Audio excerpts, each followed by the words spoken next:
Positivism Hindi channel प्रेक्षकों को स्वागत।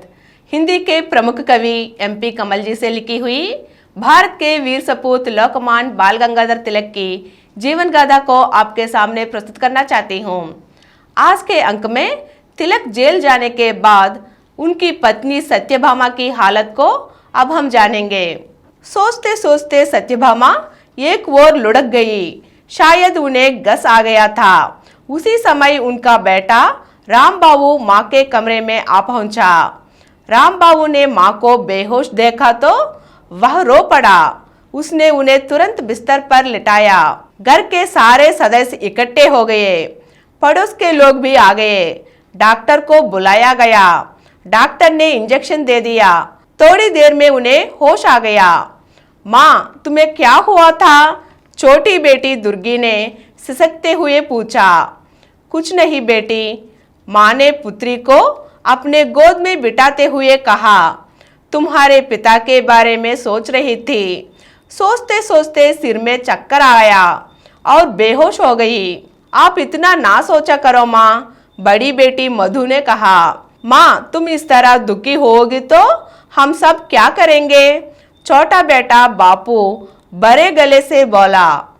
नहीं बेटे नहीं, माँ ने बापू को अपने बराबर में बैठाकर प्यार किया। तुम्हारे पिता देश के काम के लिए जेल गए हैं। मुझे उन पर गर्व है। तुम लोग मन छोटा ना करो। अपने पिता के महान कार्यों पर हमें गर्व करें। मैं अपने मन पर काबू रखूंगी। पड़ोसियों ने भी सत्यभामा को सांत्वना दी। सबने बच्चों को बहुत प्यार दिया।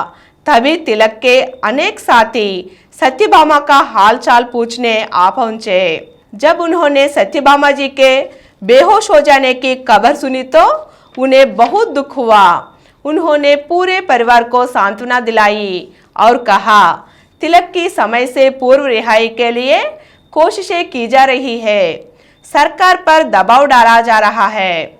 हमें विश्वास है कि सरकार समझौता कर लेगी।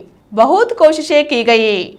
देश विदेश में तिलक के मित्रों ने समाचार पत्रों में लेख लिखे तथा सरकार से संपर्क कर मांग की कि तिलक को जेल में विशेष सुविधाएं दी जाए तथा ऐसा कोई रास्ता निकाला जाए जिससे जेल की अवधि पूरी होने से पहले उनके रिहाई हो सके। सरकार ने ऊपर से हमदर्दी दिखाने का नाटक तो किया, सुविधाएं भी बढ़ा दी, परंतु जेल से समय से पूर्व रिहाई के मामले में सरकार चुप्पी साध गई।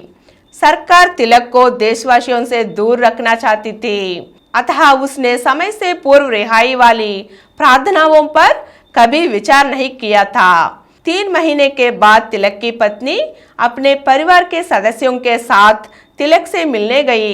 इस समय दिसंबर का महीना था। कड़ाके की ठंड शुरू हो गई थी। पत्नी को जब यह पता लगा कि तिलक को जिस कोठरी में रखा गया था वह लकड़ी की बनी है और तिलक सर्दी तथा धूप से भी इस कोठरी में अपने आप को नहीं बचा सकते तो उन्हें चिंता हो गई। तिलक को तो उन्होंने इस विषय में कुछ नहीं कहा, परंतु अपने मन में यह आशंका भय डाली कि तिलक अब स्वस्थ ना रह सकेंगे। पति की हित की चिंता करने वाली पत्नी को इससे बड़ा दुख और क्या हो सकता था। उसका पति कष्ट उठा रहे हैं। अगले अंक में सत्यभामा और तिलक की परिवार ने क्या किया, अगले अंक में जानेंगे। धन्यवाद।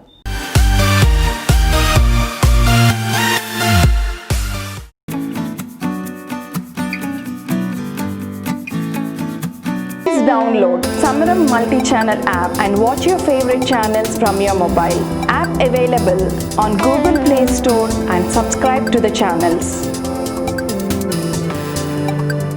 For more videos, please subscribe to this channel Positive Atheism and activate the bell icon.